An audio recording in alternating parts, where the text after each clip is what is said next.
മുൻകൂർ ജാമ്യം. മുൻകൂർ ജാമ്യം എന്നാൽ എന്താണ്?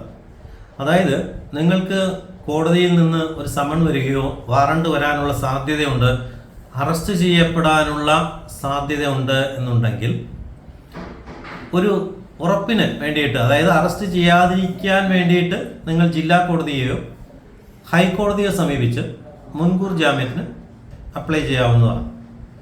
ഈ മുൻകൂർ ജാമ്യം എന്ന് പറയുന്നത് ഒരു ഉറപ്പിന് വേണ്ടിയിട്ടാണ്.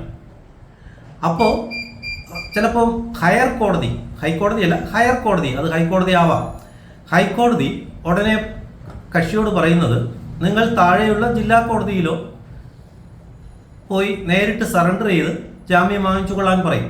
അങ്ങനെ പറഞ്ഞിട്ടുണ്ടായിരുന്നു. പക്ഷേ സുപ്രീം കോടതിയുടെ ഒരു പ്രത്യേക ഓർഡർ ഉണ്ട്. ഇപ്പോൾ ഹൈക്കോടതിയിലും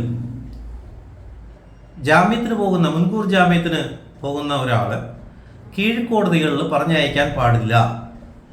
അവർക്ക് ജാമ്യം കൊടുക്കണമെങ്കിൽ കൊടുക്കുക, അല്ലാതെ നിർബന്ധിച്ച് മറ്റൊരു കോടതിയുടെ മുമ്പേ സറണ്ടർ ആകാനായിട്ട് നിർദ്ദേശിക്കാൻ ഹൈക്കോടതി ചെയ്യരുത്. അങ്ങനെ ചെയ്യരുത് എന്ന് സുപ്രീം കോടതിയുടെ ഒരു പ്രത്യേക ഓർഡറുണ്ട്. അപ്പോൾ എന്താണ് മുൻകൂർ ജാമ്യം എന്ന് പറഞ്ഞു കഴിഞ്ഞാൽ, ഏതെങ്കിലും ഒരു ക്രിട്ടിക്കൽ സ്റ്റേജിൽ നിങ്ങളെ പോലീസ് അറസ്റ്റ് ചെയ്യാനുള്ള സാധ്യത ഉണ്ട് എന്ന് നിങ്ങൾക്ക് ഒരു സംശയമുണ്ടെങ്കിൽ ഒരു പ്രിക്കോഷണറി മെഷർ എന്നുള്ള നിലയ്ക്ക് നിങ്ങൾക്ക് ഹൈക്കോടതിയിൽ നിന്നോ ജില്ലാ കോടതിയിൽ നിന്നോ ജാമ്യത്തിന് അപേക്ഷ കൊടുത്ത് ജാമ്യം നേടാവുന്നതാണ്. ഇതിനെയാണ് മുൻകൂർ ജാമ്യം എന്ന് പറയുന്നത്.